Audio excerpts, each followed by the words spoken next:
If you think libraries are just for books, think again. Board games, ranging from the classics to the obscure, are now a part of the Lawrence Public Library's permanent collection, allowing patrons to check out and take home a new game, Exploding Kittens, anyone, for up to 2 weeks. The new checkout system, which launched earlier this month, follows a larger trend in libraries nationwide, says William Ottens, the Lawrence Public Library's Cataloging and Collection Development Coordinator. "We've been looking at adding more non-traditional items to the collection," Ottens says.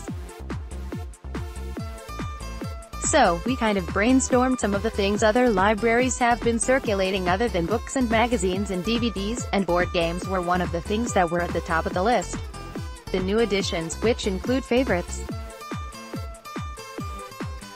like Connect 4, Jenga, Risk and Apples to Apples, follow a larger trend in the library world dubbed the Library of Things movement, in which libraries and other public agencies act as borrowing centers for items not typically loaned by library collections. This could include everything from gardening tools, cotton candy machines and sewing machines," Ottens says, to toys, craft supplies, musical instruments and more. Board games, he says, were the one thing library staffers wanted to try first. Why? Studies have shown board games to increase brain function, reduce stress, release feel-good endorphins and lower blood pressure, the library says. They've been shown to teach important skills like goal setting and patience, and can enhance creativity and confidence, Ottens points out. There's also a nostalgia factor for today's young parents, many of them born at the tail end of Generation X, spanning approximately from the early 1960s to early 1980s, or in the early years of the millennial generation. To put this all into context, Ottens says games like Jenga, which launched in the late 1980s, and Apples to Apples, an immediate hit when it hit shelves in the summer of 1998, have been popular selections at the library so far. Definitely older adults or millennials these days remember playing those and want to share them with their families, Ottens says.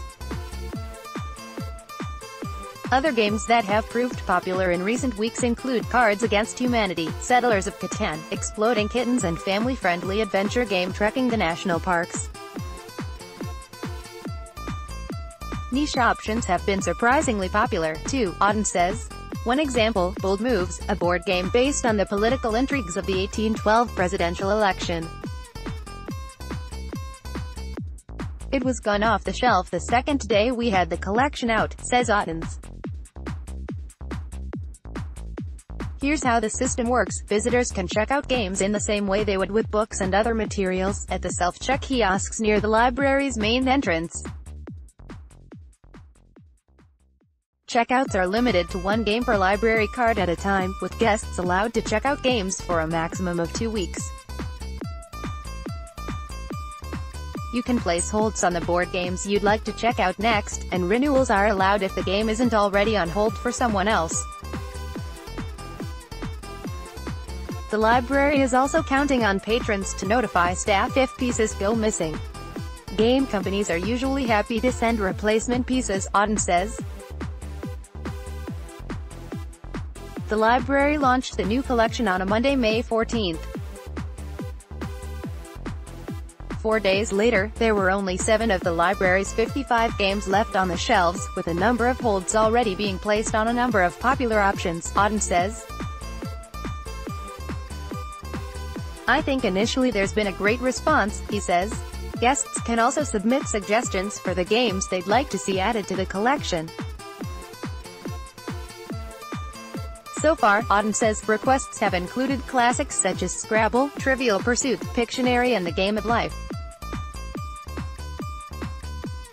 Ottens says library staffers expect to expand the collection within a month or so, after seeing how current selections fare first.